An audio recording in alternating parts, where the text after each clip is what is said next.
il fallait pitcher qui t'étais, avoir un fun fact, etc. Et je fais, voilà, moi, mon fun fact, c'est que je suis enceinte, c'est que vous allez avoir le premier Accelerated Baby of the Valley à la fin du programme. Ça fonctionne? Salut, moi c'est Vincent, le fondateur de First Stage et du coup de Réseau Pointé. Dans ce podcast, on va parler de confiance en soi, de stratégie de communication, d'entrepreneuriat et surtout quels sont les bons tips pour diffuser sur les réseaux sociaux. L'idée, c'est d'éviter d'avoir un zéro pointé et d'être bon sur Réseau Pointé.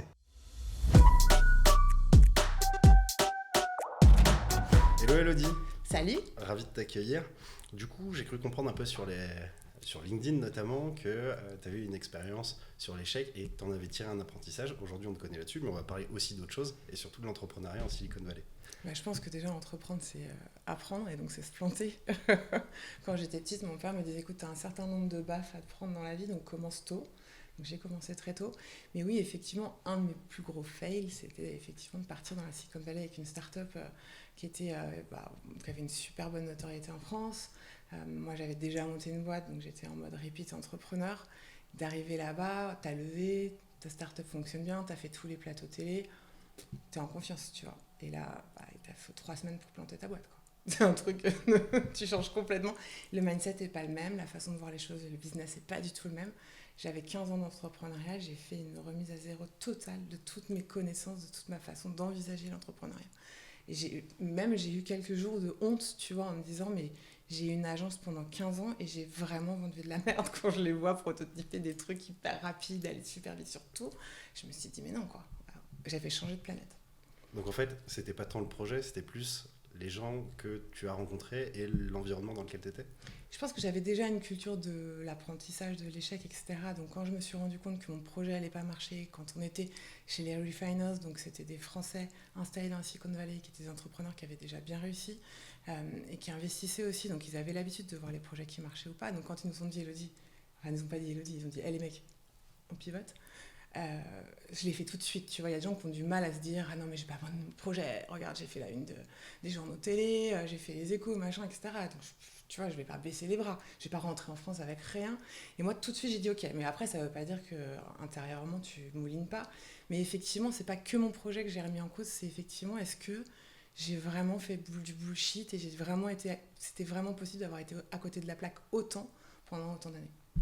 Et du coup, est-ce que tu peux nous parler un peu de cette expérience? Pourquoi tu es allé déjà en Silicon Valley?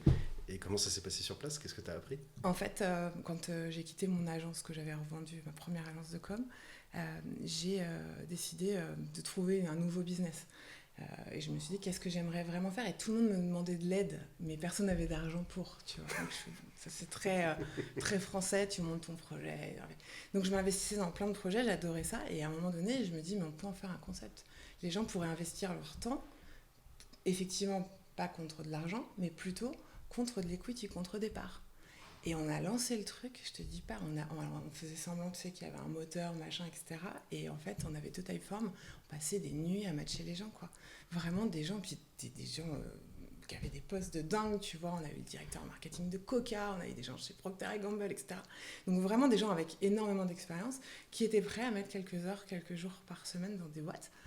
Contre, tu vois, quelques pourcentages, donc investir dedans. Et les startups, elles ont toutes besoin de compétences, des ingénieurs qui avaient besoin de gens en market, de machin, etc. Et donc, on avait un nombre de demandes complètement dingue. Et puis, un jour, il y a quelqu'un qui s'inscrit, qui s'appelle Carlos Diaz. J'étais en train de faire mes matchings, j'étais dans mon canapé et tout. Et je dis à mon mari, je fais, c'est qui Carlos Diaz? Il fait, vas-y, tu te fous de moi et tout. On s'aime beaucoup, mais ça fight. Et il me dit, t'as pas lu les échos? Je fais, bah non, les échos, c'est son truc, tu vois. Et donc, il me prend la une des échos, et là, t'avais Carlos Diaz, Géraldine Lemeur, Pierre Gobil en une des échos, qui avait levé avec la BPI pour financer cet accélérateur. Donc, moi, je dis à Carlos, t'inscris en time funding, c'est que je débarque dans la Silicon Valley, tu vois, vieux cash. Il fait, why not? Et donc, on a commencé à discuter comme ça pour que je rejoigne l'aventure The Refiners avec mon projet. Il m'a dit, ouais, mais t'as pas de tech guy, tu vois, ça va pas. Je fais, écoute, la tech, franchement, j'en ai fait des devs, je peux en trouver. Il me fait, non, mais moi, si tu viens avec un tech guy, quoi. J'ai dit, ok. Et donc là, il me présente son ancien CTO, tu vois, qui rejoint l'aventure. Christophe Routio, un mec absolument brillantissime, top. Il revient en plus avec une nana qui code, etc., qui a bossé avec Carlos avant. Enfin, tu vois, on se retrouve avec une équipe de malades. Donc, t'arrives dans la Silicon Valley, Tu es un peu en confiance.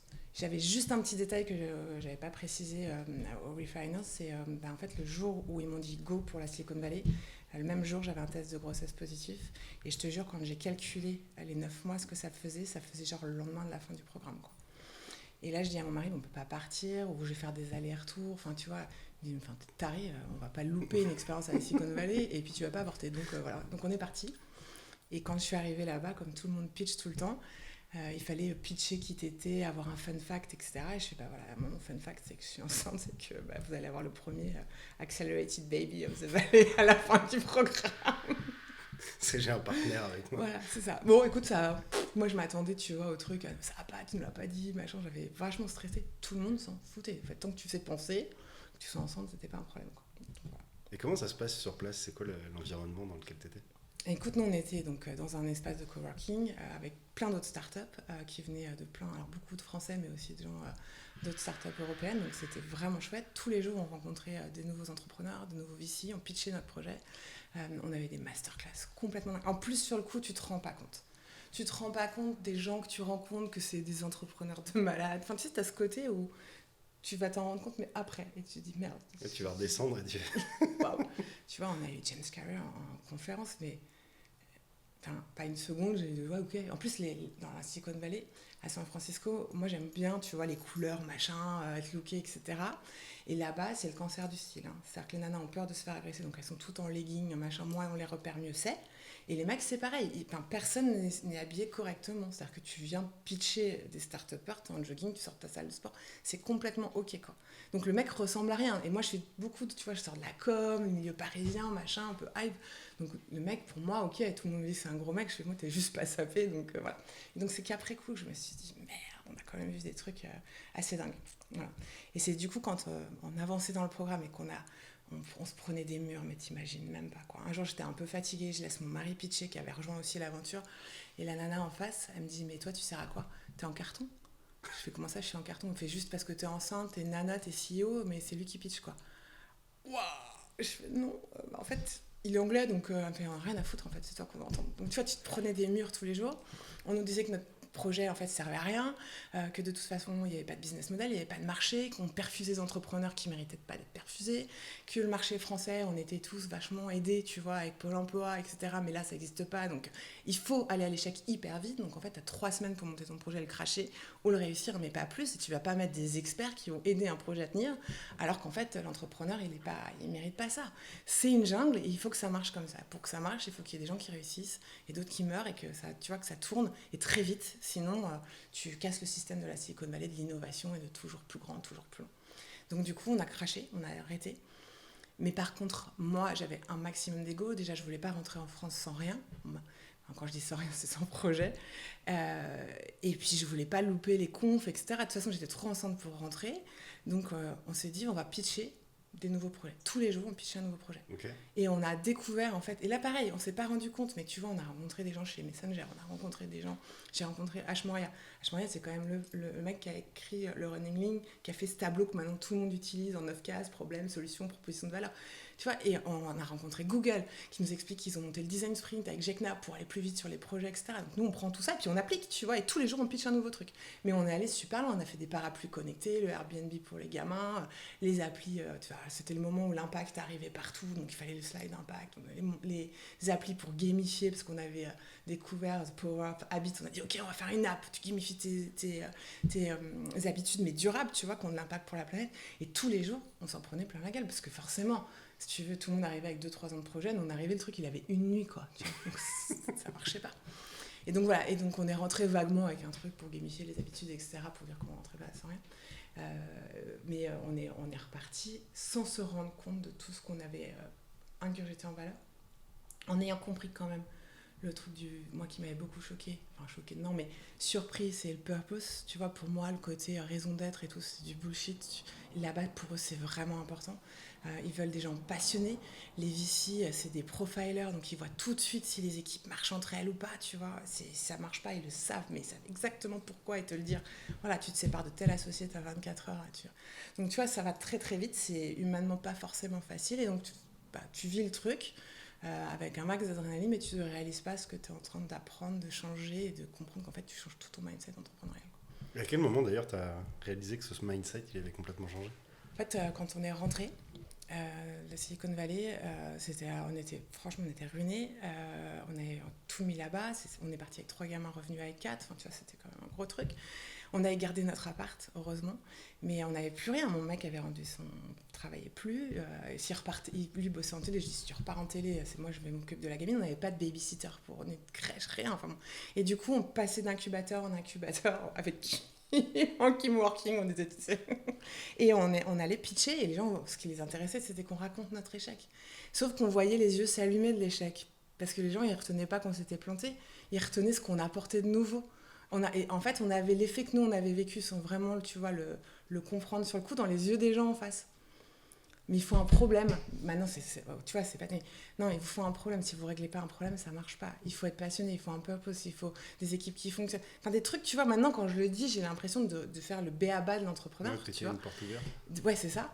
Et en fait, là où j'ai eu vraiment un énorme choc, vraiment, mais qui était en même temps un des plus beaux moments de ma vie, c'est que j'ai cherché à occuper ma grande en rentrant, tu sais, un week-end, et je vois qu'il y a une start-up qui organise un truc de start-upers pour les gamins.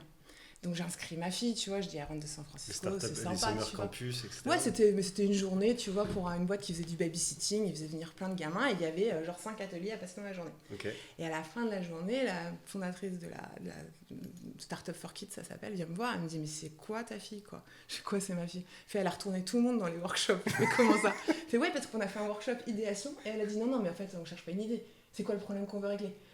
Et tu sais, et en fait, ma fille m'avait tellement entendu pitcher, nous a tellement... Enfin, tu vois, ils ont vécu le truc avec nous, qu'en fait, elle avait appliqué des choses... Effectivement, c'était le b.a.-ba. Mais elle retournait tous les experts qui étaient là pour lui apprendre comment trouver une idée, comment développer. Des fois, ils disent, oui, alors là, on va pas développer aujourd'hui parce que c'est long à développer, etc. Et Jade, elle leur dit, enfin, il y a Chatfuel, on veut faire un chatbot en 3.3, on fait un test. Et puis, on ne dit pas qu'on a réussi notre projet génial, juste on appelle des utilisateurs. Et puis, si on n'a pas le temps d'appeler, on va avoir d'autres groupes, puis on leur demande ce qu'ils en pensent. Comme ça, on aura un retour terrain de ce qu'on a fait et savoir si ça va marcher. Et les gens, tu sais, ils découvraient ça. Et c'est par le prisme de ma fille que je me suis rendu compte, tu vois, de la simplicité de ce qu'on avait appris. Et des fois, tu sais, avoir quelque chose d'hyper simple, c'est pas si simple. C'est pas si évident. Voilà, l'évidence met du temps. Et surtout que les gens étaient prêts à ça. Tu vois, et que voilà. Donc là, on en a commencé à se dire, non, mais en fait, ce qu'on veut faire, lever des fonds, on s'en fout. Enfin, tu vois, c'est pas notre truc. C'était rigolo de se lancer dans une nouvelle aventure, mais en vrai, notre vrai kiff, si on va vraiment chercher dans nos tripes ce qu'on aime faire, mais c'est accompagner des entrepreneurs. On peut vraiment changer le game pour plein d'entrepreneurs, là. Et on se rend compte, tu vois, qu'on accompagne les entrepreneurs. Alors, il y en a qui se lançaient. Moi, j'avais fait une mission chez BNP pour remplir la marmite. J'ai rencontré un mec. Enfin, aujourd'hui, c'est un des plus gros start-upers parisiens. Et je lui dis, un matin, on devait faire le parcours auto, tu vois, le parcours du persona qui achète une bagnole et tout. On était tous les deux pas du tout motivés. Je lui dis, écoute, je l'ai fait pour la SG il y a 3-4 ans. Tiens, et on discute. Et là, on se rend compte qu'on avait la même idée, tu sais, d'application pour gamifier les habitudes. Donc, c'était super rigolo. Puis en fait, je lui dis, mais qu'est-ce que tu fous chez BNP, quoi? Pourquoi t'es là? Moi, je me fais virer normal. Lui reste, et 3 mois après, il m'appelle, il me fait, c'est bon, il me dit, j'ai démissionné. Je fais, mais je t'avais pas dit de démissionner. Je fais, tu poses ta thème. Et en fait, on a monté la boîte avec eux, on les a accompagnés, tu vois, et aujourd'hui, c'est une des plus grosses boîtes qui fait du réemploi à Paris et cartonne, tu vois. Mais voilà, ça, c'était génial, et tu te rendais compte qu'avec très peu de temps, tu avais énormément d'impact sur ces gens-là, et qu'en plus, ces gens avaient envie d'avoir de l'impact. Donc, tu pouvais changer le monde. Donc ça, c'était top. On l'a fait dans des écoles. Moi, je suis devenue responsable du parcours startup, tu vois, de Vinci sur l'école digitale. Et donc, tu vois, à chaque fois que tu accompagnes des entrepreneurs, que tu donnes des tips, que tu formes, les résultats sont là tout de suite, quoi.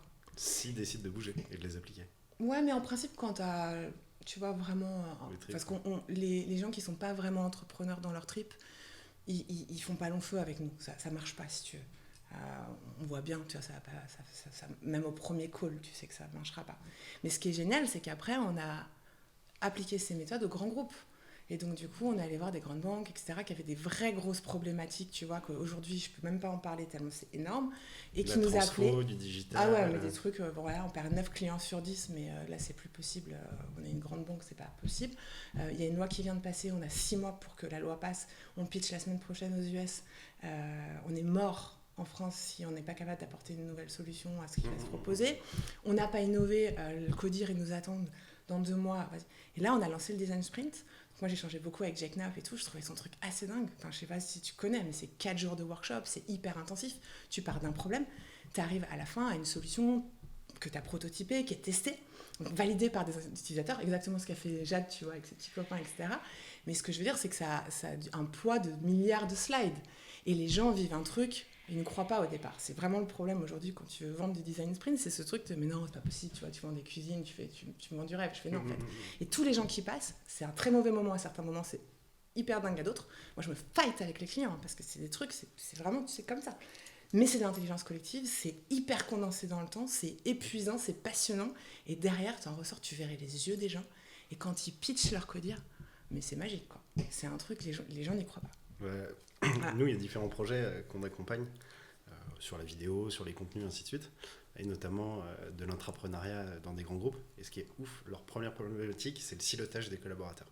C'est-à-dire que tu entends toutes les startups américaines, etc. Il y a tous les talents qui va du terrain à la technique en passant par la finance. Tout le monde bosse ensemble. Tu prends n'importe quelle grosse boîte française, tu vas voir le premier étage c'est RH, le deuxième étage c'est la finance.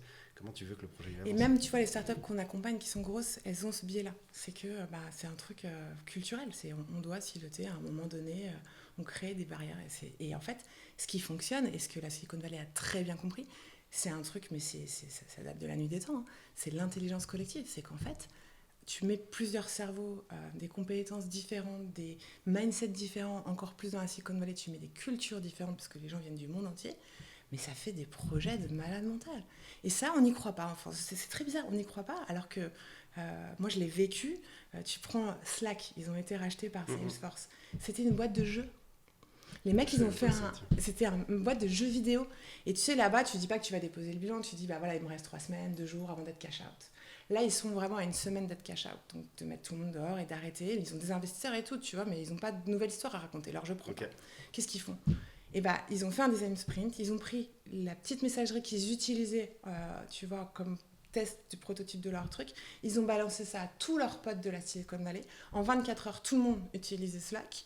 Et qu'est-ce qui s'est passé ? Bah, en fait, les chefs de projet, les managers et puis les boss ont été obligés d'utiliser Slack puisque tous les devs parlaient là-dessus. Donc, comme tu as du mal à parler aux devs et que c'est quand même, tu vois, la tech, c'est quand même le cœur de ton business. Ouais. Et voilà, et Slack a explosé comme ça. Mais ils ont eu cette capacité de se dire, on se met tous ensemble là. Et le proto qu'ils avaient fait pour pivoter, c'était juste une vidéo. C'était magnifique, quoi. N26 est né comme ça. Tu vois, tu prends Lego aujourd'hui. Moi, j'ai la chance d'avoir le vice-président de Lego. C'est un de mes tout premiers clients. Il était directeur d'agence avant, etc. Rémi Marcelli, qui est un mec brillantissime. Mais il y a du design sprint partout chez Lego. Tout le temps, on bosse en design sprint. Ils ont tout compris, tu vois. Et c'est génial. Franchement, quand tu vois les projets Lego, c'est ouf à chaque fois, mais il n'y a pas de secret en fait. Ils sont pas meilleurs que d'autres, juste ils arrivent à mettre tous les gens ouf de leur boîte à travailler ensemble. Nous on les met tous devant un bureau avec des missions, des réunions, des trucs. En plus c'est la mort du cerveau et puis tu te fais chier. Le projet il challenge pas du tout. Donc t'as ça et donc tu te rends compte que ce mindset de la Silicon Valley, tu peux le diffuser, mais que ce soit pour te lancer, que ce soit pour investir, que ce soit pour accompagner des boîtes où tu te dis elles sont trop silotées, on va jamais y arriver. Quand je te vois comme ça, j'ai l'impression que tu es un peu hyperactive. Je crois que c'est le propre de beaucoup d'entrepreneurs de pas être trop normal. Non. Oui, moi j'ai plein de ce qu'on appelle de troubles, tu vois, ces trucs un peu qui font qu'on pense différemment, soi-disant. Alors on en fait un handicap. Aujourd'hui, j'ai appris qu'ils avaient... Un défaut pour les Français, un avantage pour les autres. Ouais, là tu vois, ma fille a le même trouble, enfin ce trouble aussi d'hyperactivité, machin, et puis de trouble de l'attention. Donc faut quand même remettre le truc. Le trouble de l'attention, c'est quand même, tu t'emmerdes, tu n'écoutes pas. Ça te passionne, t'es à fond. D'accord ? Donc, sauf que c'est très compliqué rationnellement d'expliquer en France, désolé, ton pitch était tellement à mourir dans je m'en rappelle pas. Voilà, donc du coup, mais c'est une façon de penser différente et tout comme tu vois ce côté où de penser très très vite, on me dit voilà t'es HPI, ouais peut-être que je suis HPI, mais c'est juste que quand quelque chose me passionne, les idées elles arrivent par milliers quoi. Donc heureusement que je travaille avec des gens super brillants pour prendre les bonnes, tu vois, et dire Elodie, ouais mais il faut, c'est hyper important, sinon moi je suis, tu vois, si là je veux retourner à la Silicon Valley, je monte un projet, j'y vais puis je l'écris dans l'avion, tu vois, je serais un peu comme ça. Celui-là il faut, attends, t'inquiète, on va prendre une nouvelle page. On est là-bas, allez, go. Mais voilà, et d'ailleurs mes filles me disent, bah moi, taré, tu vois. Donc voilà, c'est plein de troubles, c'est pareil, je vais être dans l'hyper émotion tout le temps. Donc si tu me fais un sale coup, par exemple, mais tu n'existes plus, quoi. Je vais être vraiment hyper mal, me sentir... Les conflits, c'est un truc... Maintenant, j'ai un super avocat et je ne vis même plus, je peux pas. C'est humainement insupportable pour moi de...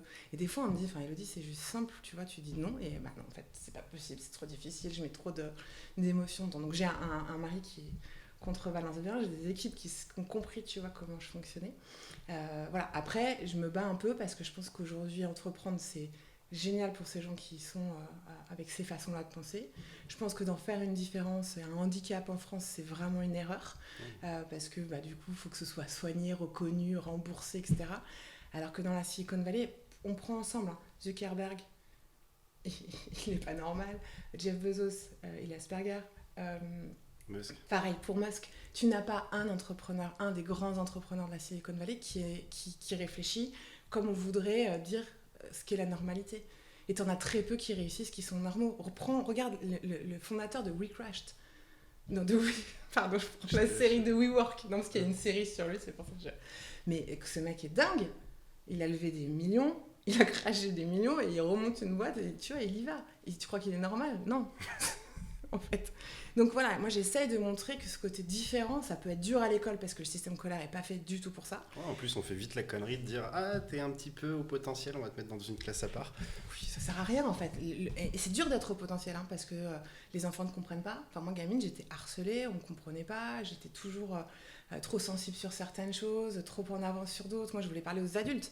Les profs, soit ils t'adorent, et là, t'as 20 sur 20 parce qu'ils ont compris comment tu vas, soit ils te détestent parce que t'as toujours la question qui vient emmerder à la fin de son cours, etc. Et là, t'as zéro. Enfin, moi, j'étais vraiment, tu vois, les notes, c'était hallucinant. Voilà. Donc, oui, il faut donner d'autres façons d'apprendre, de se former, tu vois, et tu vois, pour revenir au thème de l'échec, pour des gens comme moi, l'échec, c'est la meilleure façon d'apprendre. C'est-à-dire que moi, par exemple, je vais pas te lire un bouquin. C'est pas possible de lire un bouquin juste pour m'amuser. Je vais lire un bouquin parce qu'il faut que je trouve une solution à un problème et qu'on m'a dit, tu vois, qu'il est dedans et je vais derrière en faire plein de trucs. Tu lis pas des romans de fiction sur les dragons? Tu vois, une série. Tu vois, regarde, tu me demandes la dernière série que j'ai regardée. Je te fais un lapsus. J'ai regardé WeCrash, j'ai regardé The Playlist. Tu vois, donc il faut que ça m'apporte quelque chose, etc. Mais voilà, donc comprendre comment on fonctionne et puis l'utiliser à fond, c'est génial. Et puis après, oui, t'es pas rigoureux. Voilà. Moi, je sais que je m'impose énormément de faire du sport, sinon je dors plus. Méditer aussi, on me force, tu vois. Elle dit, pousse-toi juste au moins 5 minutes dans la journée. Mais si j'arrête 3 jours, je sais que ça surchauffe, tu vois. Donc, t'apprends, mais c'est quand même les meilleures compétences pour entreprendre derrière. Pour changer le monde, pour faire des choses, pour passer les épreuves, tu vois. Donc voilà, donc moi je pense que ce n'est pas un trou, que c'est un super pouvoir. Je l'ai vu, on me l'a prouvé dans la Silicon Valley. Les meilleurs qui réussissent sont tous tarés. De notre point de vue de français. Du coup, en parlant de projet, aujourd'hui tu continues d'accompagner des entrepreneurs et tu as des projets toi à côté. Est-ce que tu peux nous parler un petit peu des deux? Nous, on accompagne de plus en plus d'entrepreneurs, c'est notre objectif, mais aussi des grands groupes. On a parlé de Design Sprint tout à l'heure, accélération. On investit aussi beaucoup dans des boîtes. On fait partie d'un fonds de business angel européen. Donc, on essaye environ une fois par mois, tu vois, de financer des boîtes. Là, hier, on a financé une boîte qui s'appelle Revive, alors qu'on a rebrandé, mais je ne vais pas spoiler ça tout de suite, qui, en fait, propose aux gens qui n'ont pas le temps, donc je te jure, je suis dans la cible, de confier à des chasseurs de trésors les choses qu'ils ont à vendre chez eux. Tu vois, ton sac, ta paire de chaussures, la vieille lampe de ta grand-mère, etc. Et voilà. Et il se trouve que l'entrepreneur qui a monté ça, c'est un pote qui était avec moi dans la Silicon Valley, donc on a vécu le crash ensemble. Et là, on s'est revus, il m'a pitché son projet. Ma fille me dit « Ah maman, je vais faire ça, chasseur de trésors, je vais être super riche ». Et on s'est dit non, voilà. Et là, on investit en cash, mais on investit aussi en tech, parce que notre CTO est toujours dans l'aventure. Donc, on va leur développer leur technologie, leur développer leur branding. Voilà, donc ça, c'est chouette. On essaye de faire ça assez régulièrement pour accompagner des entrepreneurs. Mais tu sais, c'est le principe un peu du time funding aussi, qu'on s'applique à nous en non-scalable, mais avec des gens à qui on a des vrais gros coups de cœur. Donc, c'est ça. Et puis après, on travaille beaucoup... moi, je crois beaucoup en l'ouverture. Et déjà dans l'éducation de mes enfants, j'en ai 4, je veux pas, tu vois, vivre aujourd'hui dans Paris, qu'elles soient, tu vois, en mode parisienne, titi parisien, et puis qu'elles aient rien vu d'autre, donc on voyage beaucoup. Et je veux leur ouvrir l'esprit, je veux leur faire rencontrer d'autres gamins, d'autres gens, d'autres cultures, d'autres façons de penser, déjà pour relativiser, ça te fait relativiser pas mal d'échecs, tu vois, et d'apprendre autrement, de s'ouvrir et de voir que d'autres gens pensent complètement différemment, et de se nourrir de ça. Et nous, on fait venir du coup beaucoup d'experts de la Silicon Valley, de Singapour, etc. sur nos projets, parce qu'on pense que, on ne sait pas, tu vois, on a un petit microcosme en France en vrai, tu regardes LinkedIn, c'est toujours les mêmes experts et machin, etc. Et aller chercher de la compétence, mais aussi une autre vision culturelle des choses.